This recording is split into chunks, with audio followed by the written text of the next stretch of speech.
ان الحمد للہ والصلاة والسلام علی رسول اللہ۔ اساتذہ کو ہمیشہ اپنے شاگردوں کے ساتھ اور اپنے طلباء کے ساتھ شفقت اور محبت کا معاملہ کرنا چاہیے۔ محبوب العلماء والصلحاء حضرت مولانا پیر ذوالفقار صاحب نقشبندی دامت برکاتہم العالیہ نے دو عجیب باتیں ارشاد فرمائی۔ نمبر 1، حضرت فرماتے ہیں کہ امام ابو یوسف رحمۃ اللہ علیہ کا قول ہے کہ اپنے شاگردوں کے ساتھ ایسے خلوص اور محبت سے پیش آؤ کہ دوسرا دیکھے تو سمجھے کہ یہ تمہاری اولاد ہے۔ ایک عالم دین کے بیٹے نے ان کے کسی شاگرد کے ساتھ بدتمیزی کی تو انہوں نے غصے میں آ کر فرمایا، دیکھو یہ میرے سینے کی اولاد ہے جبکہ تم میرے پیشاب کی اولاد ہو۔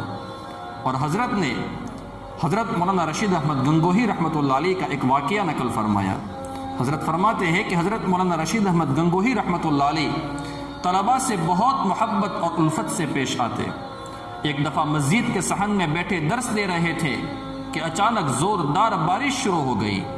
طلباء اپنی کتابوں کو پانی میں بھگنے سے بچانے کے لیے جوتے وہیں چھوڑ کر گھروں کی طرف بھاگ گئے۔ حضرت گنگوہی رحمۃ اللہ علیہ نے اپنا رومال بچھایا اور تمام جوتوں کو اس میں رکھ کر گٹھری باندھی اور سر پر اٹھا کر اندر لے آئے۔ طلباء نے دیکھا تو ان کی چیخیں نکل گئی کہ حضرت ہم خود ہی جوتے اٹھا لیتے، آپ نے کیوں ایسا کیا؟ حضرت نے بہت پیارا جواب دیا۔ حضرت نے فرمایا کہ جو لوگ قول اللہ اور قول الرسول پڑھتے ہیں، رشید احمد ان کے جوتے نہ اٹھائے تو اور کیا کرے؟ اللہ ہمیں اپنے طلباء کے ساتھ شفقت اور محبت کا معاملہ کرنے کی توفیق عطا فرمائے۔